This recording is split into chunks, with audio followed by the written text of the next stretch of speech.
eh, aset yang begitu banyak, uang, emas ya. Kalau dilakukan semacam financial analysis ya, menggunakan alat bukti yang ada atau menggunakan yang namanya net worth analysis ya, melihat income, sumber pendapatan dengan pengeluaran. Dalam bahasa Inggris namanya source and application pendekatannya salah satu. Ini banyak dipakai oleh penyidik pajak di Amerika, Internal Revenue Services ya.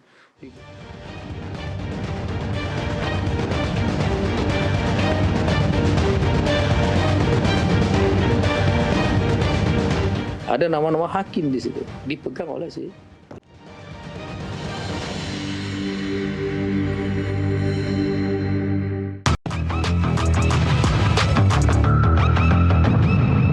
Pemirsa, terima kasih Anda masih bersama Kasih Paham. Kita lanjutkan perbincangan. Pak Yunus, Anda pernah mengatakan bahwa indikasi TPPU di kasus ini sangat kuat. Apa yang membuat Anda yakin? Sangat kuat karena aset yang begitu banyak, uang, emas ya. Kalau dilakukan semacam financial analysis ya, menggunakan alat bukti yang ada atau menggunakan yang namanya net worth analysis ya, melihat income, sumber pendapatan dengan pengeluaran.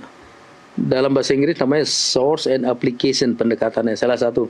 Ini banyak dipakai oleh penyidik pajak di Amerika, Internal Revenue Services ya. Di Belanda juga dipakai, Belgia, Inggris, Irlandia, Malaysia juga ya. Kalau ada tidak seimbang, jomplang tidak bisa dijelaskan, berarti ada indikasi sumber yang tidak sah. Terus yang kedua, biasanya korupsi kan terkait penyelenggara negara atau ASN. Kalau dikaitkan ke sana ya ada korupsi. Yang ketiga, dia dari aset-aset yang disimpan, uang dan emas tadi itu kan anonymous asset. Kenapa pakai anonymous asset? Karena dengan anonymous asset ini ada intelijen, ada informasi yang terputus, yang hilang, sehingga asal-usulnya susah diketahui. Karena itu di Indonesia banyak orang suap segala macam pakai uang, pakai emas ya. Apalagi emasnya dokumennya tidak jelas ya. Ya lebih mempersulit lagi ya. Dan jumlah yang begitu besar ya, di luar income, kemampuan. Kalau berkilah hibah atau usaha keluarga begitu Pak Yunus? Ya hibah, usaha keluarga. Hibah itu ya harus orangnya lebih kaya yang kasih hibah sih. Yang kedua, kalau usaha keluarga dalam Undang-Undang Dokumen Perusahaan tahun 97, usaha itu harus membuat pembukuan, catatan. Apakah benar usaha? Dilihat pembukuannya. Kalau dibilang usaha tapi catatannya nggak menunjukkan berusaha, rekeningnya muter-muter sama keluarga saya, bukan berusaha, ya berarti informasinya tidak benar. Berarti ada sumber yang tidak dapat dijelaskan, ada sumber yang tidak sah gitu. Jadi kalau menurut saya indikasinya cukup kuat ya, cukup kuat. Boleh dia bilang itu punya yayasan segala macam, tapi dia kalau tetap mengendalikan, dia tetap bisa dimintain pertanggungjawaban. Oke, ini kan TPPU, kemudian kita sudah tahu ada 4 perusahaan. Apa yang harus dicari penyidik di 4 perusahaan ini untuk membuktikan bahwa memang terjadi pencucian uang, bukan sekedar asumsi, Pak? Perusahaan yang punya dia ya? Oh iya, ya dilihatlah perusahaan itu ya. Tadi saya sebutkan, salah satu modus cuci uang adalah menggunakan perusahaan cangkang atau membuat perusahaan yang dia kendalikan. Ya. Bahasa Inggrisnya concealment within business structure. Atau bisa juga orang berusaha mencampur uang halal haram pada usaha atau waktu beli barang. Ini namanya mingling modusnya, mencampur. Ada uang halal, ada uang haram buat berusaha. Ini modus cuci uang. Jadi bagaimana bisa memenuhi unsur pasal 3 cuci uang ya? Ya saya lihat pertama syaratnya harus hasilnya kejahatan yang dipakai. Yang kedua dia ada conversion and transfer. Kalau istilahnya konvensi on International Organized Crime tahun 2000 itu ada conversion and transfer dari hasil uang tunai jadi apa itu dipindahkan atau diubah bentuknya. Yang ketiga, kalau transaksi yang legal ada underlying transaction, ada perikatan pokok yang sah. Misalnya ada perjanjiannya. Kalau nggak ada tidak wajar ya mungkin cuci uang. Yang keempat, harusnya transaksi itu lazim dan wajar. Kalau nggak lazim dan wajar ya ada indikasi itu. Misalnya dulu pernah ada ketua MK, Mr. AM dihukum seumur hidup. Dia pernah suruh supirnya buka rekening sama beli mobil, kan nggak wajar. Yang kelima bisa terkait pasal 3 kalau dia pakai modus cuci uang. concealment within business structure, anonymous asset dia pakai, ataupun pakai nomini dan lain sebagainya. Itu indikasi ada usaha menyembunyikan dan menyamarkan. Jadi kalau indikasi saya cukup optimis ya, dan saya yakin teman-teman penyidik dari kejaksaan berusaha untuk mencari bukti, melihat hubungan antara aset dengan jabatan dan perbuatan yang bersangkutan. Dan nanti tetap dia yang wajib buktikan di pengadilan ya. Oke. Kembalikan beban pembuktian pasal 77 Undang-Undang TPPU. Oke, kalau secara umum dari pengalaman Pak Yunus di kasus TPPU itu berapa yang bisa berhasil kemudian dibuktikan, berapa yang gagal, dan berapa yang kemudian asetnya bisa dikembalikan ke negara, Pak Yunus? Besarkah ini probabilitasnya? Ya, jadi pertama dari laporan PPATK memang tidak sampai 50% yang di follow up ya. Laporan PPATK kalau kasus dari situ. Tapi ini kan bukan di sana dan tergantung. Jadi kalau memang dia tidak bisa buktikan ya bisa dirampas semua, seperti dalam kasus Pak Hasim itu dirampas semua ya. Memang kadang-kadang mereka melawan. Di kasus mantan Korlantas itu, iya, disita tapi dia ajung perlawanan, gugatan sana sini segala macam secara perdata. Dia tunjukkan bukti, banyak yang kembali. Tapi terus terang saja ya, bukti-bukti itu kan kadang-kadang dibuat-buat atau seperti apa tuh Pak ada Yunus? yang dibuat saya kira ya. Dugaan seperti itu. Apalagi kita tahu integritas penegak hukum tidak 100% bersih. Tidak 100% integritasnya bagus. Bisa saja ada oknum hakim yang masuk angin, bisa-bisa sekali. Untuk Indonesia sangat bisa. Yeah. Oke.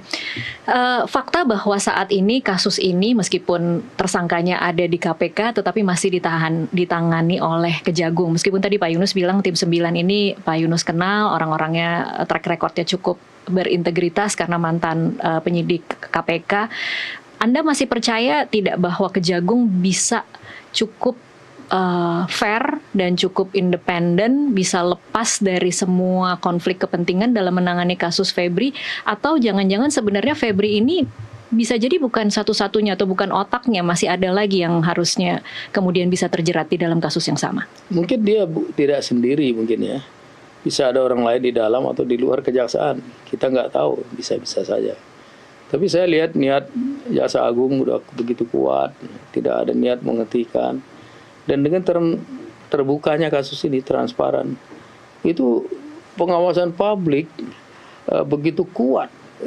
Siapa yang berani ngerem kalau udah publik begini? Sampai mahasiswa saya sebelum dia ditahan tuh mahasiswa nongkrong 2 malam di situ. Iya, mahasiswa memang berdemo ya di depan Kejagung ya. Begitu transparan demikian rupa. Ya mereka ya harus kerja secara profesional, transparan dan objektif. Kalau enggak rusak nama institusi, rusak republik ini, penegak hukum jadi rusak juga. Ada pihak lain yang baru ditetapkan sebagai tersangka, Pak Yunus. Kemarin ada di bulan Agustus kemarin ada Nurman Herin.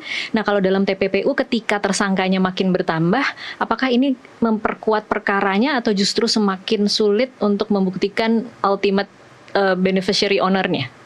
Memperkuat. Kalau ultimate nggak usah dicari, udah ada, dia manusia dan siapa yang paling kuat ya di situ dia.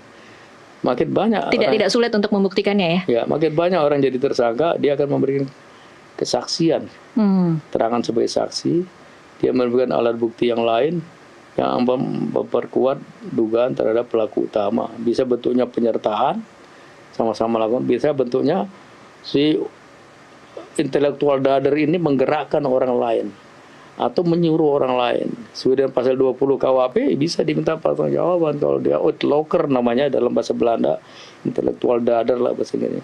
Bisa diminta pertanggungjawaban itu. Makin banyak orang yang makin bagus lah untuk mereka saling membuktikan lah gitu. Bukan semuanya kemudian di bawah tekanan ya Pak. Soalnya kemarin kan kalau Dodrito kita lihat pernyataannya seperti apa. Jangan-jangan ini itu kita masih belum tahu. Ya itu masih di luar konteks. Waktu dia diperiksa kan nanti dia kasih keterangan yang benar. Kalau enggak memberikan keterangan bohong juga pidana lagi. Iya benar. Pak Yunus, kalau pada akhirnya nanti tidak ada satupun transaksi yang bisa membuktikan bahwa ada aliran dana ke rekeningnya Febri Adriansyah, apakah TPPU-nya bisa runtuh? Tidak juga, karena begini. Zaman sekarang kan nggak harus rekening sendiri, tidak harus sendiri yang berbuat. Saya ambil contoh nyata ya. Kan makanya ada konsep beneficial owner. Dulu dalam kasus iktp, Marlim almarhum ngirim uang dari Mauritius ke Jakarta melalui perusahaan yang namanya PT Murakabi Sejahtera. Murakabi Sejahtera ini dikendalikan oleh si penyelenggara negara, mantan ketua DPR kita. Di pengadilan dia bilang, Pak, saya nggak pernah terima duit. Benar, Bapak nggak terima. Tapi rekening perusahaan ini terbukti bertambah dan Bapak mengendalikan perusahaan ini. As a beneficial owner intellectual, Bapak bisa diminta pertanggungjawaban. Jadi enak benar kalau saya ambil contoh lain misalnya. Kemarin dihadiri kasus Sekjen Mahkamah Agung di Jakarta Pusat. Saya juga ahlinya, kurang lebih 2 bulan lalu. Dia bilang, saya nggak ada transaksi, semuanya menantu saya. Katanya. Dia ngomong gitu. Terdakwa bilang gitu, semuanya menantu saya. Saya tanya, Bapak ada nggak memerintahkan, menggerakkan menantu Bapak untuk beli ini? Buat ada. Ya Bapak, menurut pasal 20 bisa diminta pertanggungjawaban. Dia yang nyuruh, dia menggerakkan, dia intelektual dadar, dia witlocker. Enak benar kalau gitu, kalau dia bisa merdeka pakai rekening orang segala macam. Seperti kasusnya Ketua MK yang dulu dihukum seumur hidup, suruh supirnya beli mobil, buka rekening, supirnya bebas, dari ono bebas. Yang kena dia aja. Oke. Jadi tidak semudah itu bisa bebas. Ya. Bisa dari hubungan-hubungan komunikasi, transaksi antara mereka, alat bukti, saksi, alat bukti lain bisa membuktikan bahwa dia BO yang mengendalikan itu. Oke, kita harus break lagi. Nanti kita sambung di segmen selanjutnya. Pemirsa tetaplah bersama Kasih Paham. Kami masih akan kembali.